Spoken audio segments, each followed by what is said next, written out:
On va se pencher sur l'une des questions les plus fondamentales qu'on puisse se poser. Qu'est-ce qu'une vie réussie?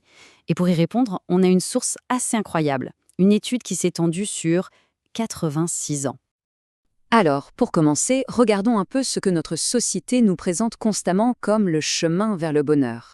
C'est la grande question, n'est-ce pas? Et notre culture, eh bien, elle a plein de réponses toutes prêtes pour nous. Souvent, ça tourne autour de la richesse, de la célébrité. Mais est-ce que ce sont vraiment les bonnes pistes? On est constamment bombardé de messages qui nous disent que le bonheur, c'est ça.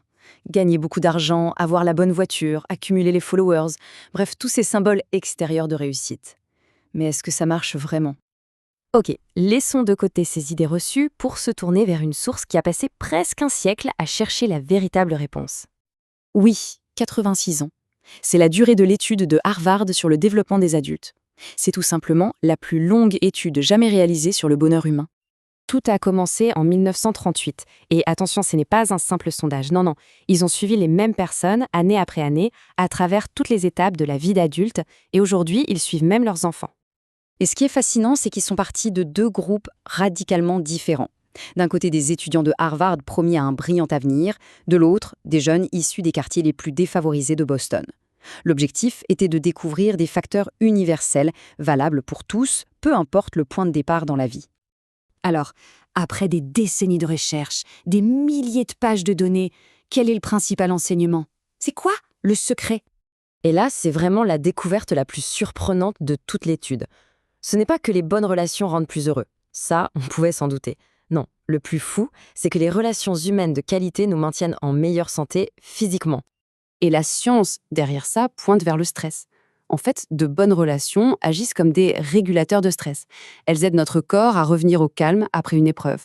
À l'inverse, la solitude chronique nous laisse dans un état de stress permanent, à petit feu, qui finit littéralement par user notre corps. Les chercheurs ont donc regardé les données à l'envers. En prenant les participants à 80 ans, ils se sont demandé quels facteurs, à l'âge de 50 ans, auraient pu prédire leur état de santé 30 ans plus tard. Et la réponse est sans appel. Ce n'était pas leur taux de cholestérol. Le prédicteur le plus fiable, et de loin, c'était la satisfaction qu'ils ressentaient dans leurs relations. Le résultat était tellement inattendu que les scientifiques ont dû refaire les analyses pour être absolument sûrs. Voilà donc la conclusion, claire et puissante après des décennies de recherche. Tout se résume à ça, la qualité et la chaleur de nos liens avec les autres. D'accord, c'est une information capitale. Mais concrètement, qu'est-ce qu'on en fait? Comment est-ce qu'on met ça en pratique dans nos vies? Les directeurs de l'étude ont une très bonne image pour ça. Ils parlent de forme sociale. C'est comme la forme physique. La santé de nos relations n'est pas un objectif qu'on atteint une bonne fois pour toutes. C'est quelque chose qui s'entretient au quotidien. Et pour s'entraîner, pas besoin de grands bouleversements. Il s'agit de petits gestes, de petites actions régulières. Juste un texto pour dire qu'on pense à quelqu'un. Utiliser son temps de trajet pour un coup de fil plutôt que de scroller sans but. Planifier un moment régulier avec une personne qui compte. Ou même juste échanger quelques mots avec un inconnu. C'est la régularité de ces petites choses qui fait toute la différence. Finalement, la preuve la plus touchante de ce qui compte vraiment, c'est ce que les gens disent à la fin de leur vie, quand ils regardent en arrière. Et quand on a posé la question aux participants de l'étude, leurs regrets étaient étonnamment similaires.